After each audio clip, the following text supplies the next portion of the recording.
Hello, Yuva desu. Konnichiwa. This time, I would like to tell you about Malaysia's business culture. Since Japan and Malaysia have a very different cultures, environments, business customs, and lifestyles. So, when doing business in Malaysia, it is very important to fully understand these differences. And unlike in Japan, Malaysia is a multi-ethnic country and has a diverse ethnic group, mainly Malay, Chinese, and Indian. Therefore, it is essential to understand the characteristics of each. Are you worrying that you don't know any of that? No problem. Watch this video to learn the basic differences and the precaution points. So let's start with the basics. Well, first of all, about the business hours and daily time schedule of a Malaysian company. A regular Malaysian company is open from 9 o'clock in the morning to 6 o'clock in the evening.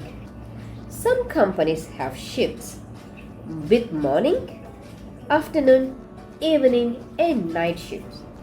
Lunchtime is typically from 1 o'clock to 2 o'clock. But I think it is common in Japan to have lunch from 12 o'clock to 1 o'clock. But Malaysia has lunchtime 1 hour later than Japan. Large companies have an employee cafeteria, so lunch will be taken at the employee cafeteria, but many will bring lunch boxes, and some people eat at outside restaurants. But if in case the company has no employee cafeteria, many people go out for lunch. Well, Malaysia is an Islamic country. Friday is a special day for Muslims. Men gather at the mosque for Friday afternoon prayers. So they will have an extra 30 minutes lunch break on Friday. Example, from 1 o'clock to 2:30. There are few Muslim people in Japan, and some people do not know these customs. So please get to know them. For many companies, the closing time is 6 o'clock.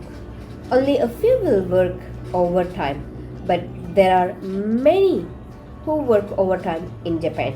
So in Malaysia, after work, many people spend their time with family, friends, and lovers. The next is about the work attire. In Malaysia, work attire vary from one company to another. Those in high positions wear suits. Some companies have rules for wearing corporate uniforms, while others wear casual wear such as t-shirts and polo shirts. Even in Japan, these days it varies from company to company. In Malaysia, it is very hard to walk outside in suits as it is around 30 degrees throughout the year. Language. As I mentioned earlier, Malaysia is a multi-ethnic country, so there are many languages. Muslims speak Malay, Chinese Malaysians speak Chinese, and Indian Malaysians speak Tamil. So different languages will flying around the office. But when we talk together with our colleague, we speak in English or Malay so that we can communicate properly. Well, I don't think such environment exists in Japan. But when we talk to each other, with Indian we speak in Tamil, and when a Chinese Malaysian colleague joins, we speak in English. That's how we use different languages depending on the situation. The same for meetings. However, there are few Malaysians who can speak Japanese, so it would be helpful if the Japanese bosses also speaks English. You don't need to speak Malay, Chinese, or Tamil. You can speak English in major cities like Kuala Lumpur, Johor Bahru, and Penang. It would be nice to know how to speak in those languages too. So, for example, konnichiwa. In Tamil, we say vanakkam. So, how has it been so far? I talk about the general situation in Malaysia. From here, let's look at the difference between Japanese and Malaysian. So, difference between Japan and Malaysia. I think all the offices in Japan are quiet and easy to focus on the environment. Besides, the Malaysian office is very loud because we speak loudly. But I'm sure the Japanese will be surprised when they arrive Malaysian offices. But this is normal, so don't offend them by saying, it's very noisy here. But actually you can do a very great job by exchanging a lot of ideas with other team members. The next difference, cashiers at restaurants and retail stores.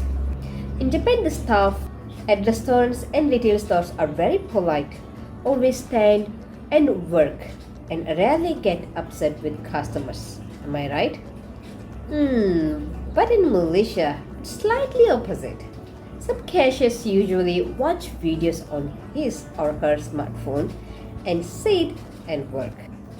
Not all, but few. So the worst case, few cashiers keep watching the video even if the customer comes. So you will be surprised to see this kind of situations when you come to Malaysia. But this is normal in Malaysia, and sometimes you might get frustrated in those situations. But it would be a different experience for you. Time management. Japanese people are punctual and have a very good time management. Everyone knows that, and Japanese will rarely be late for a meeting or an appointment. We Malaysians are good in time management too, but some arrives an hour late due to traffic congestion. So this is an everyday occurrence. And in Malaysia, the bosses don't get angry if employees are a little late, because you know why? We Malaysians are good at making excuses. Team building.